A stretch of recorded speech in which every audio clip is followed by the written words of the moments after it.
Howdy. Have you thought about suing your flight school because you're not flying enough, yet somehow you keep on spending a ton of money? Well, in this video, I'm going to tell you why you're right and probably why you shouldn't sue them. Well, hi, I'm Dr. Andy Moltar. I'm a professor of aviation. I'm a former flight instructor. I've worked at a few different flight schools, so I kind of know what I'm talking about here. And I'm a former corporate pilot. So yeah, I've worked at a few flight schools. I've attended quite a few flight schools for all of my training. And I can tell you one universal, thing I've learned. If you haven't considered suing your flight school, did you really get flight training? Now, I know, and trust me, if you're watching this video and you've considered suing your flight school, maybe you're like looking at lawyers right now. You're 100% right in your feelings for wanting to sue your flight school. And I bet it's because, one, they're not maintaining their aircraft well enough that they can consistently fly them.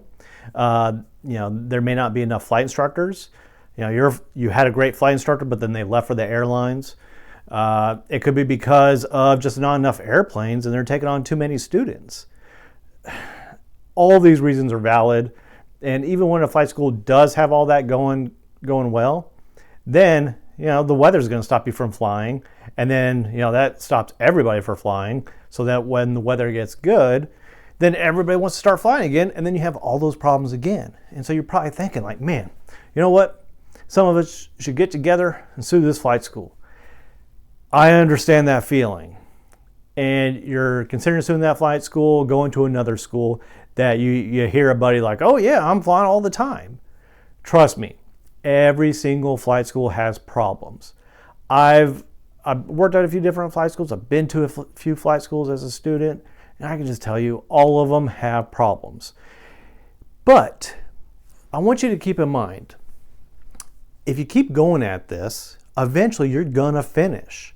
So, as a professor, a lot of my students, there's been times in their training that things happen. We're short on mechanics, so we can't get enough maintenance done. There's just simply too many students for the number of aircraft we have.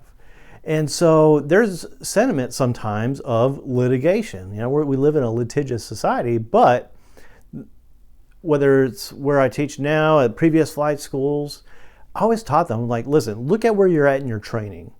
Now, if you're working on your private pilot certificate, you haven't done that much yet, but I promise you, you will get to the end. I'm talking like instrument pilots, commercial pilots. I'm like, all right, think about how much you've already done. And people at the school that have already finished their training. So it's not impossible to finish your training. You're in a little bit of a bind at the moment. And so I want to tell you, the best thing you can do is to study. Studying is free and it's available 24/7.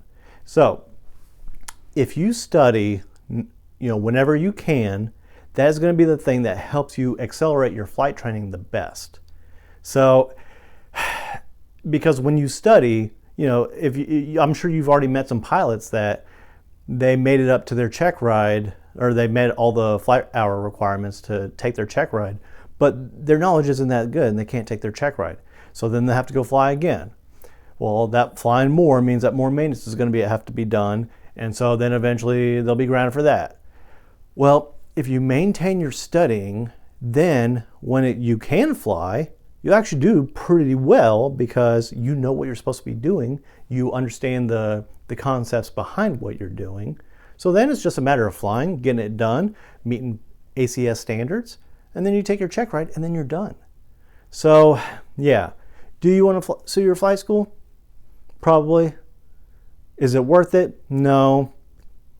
So, and the grass is always greener on the other side when you consider maybe jumping to another flight school. But keep in mind, if you jump to another flight school, they're not going to accept all your flight hours, so you have to do more training anyways. So the best thing you can do is just study, and when your flight school gets their act together, well, then hey, you fly and then you're done. Then if you want to switch to another flight school, that would be a good time to do that. So. All right, well, I hope you enjoyed this video. If you have any questions, leave them in the comments section. I'll be happy to answer them, and please subscribe. So, all right, well, you take care. Bye.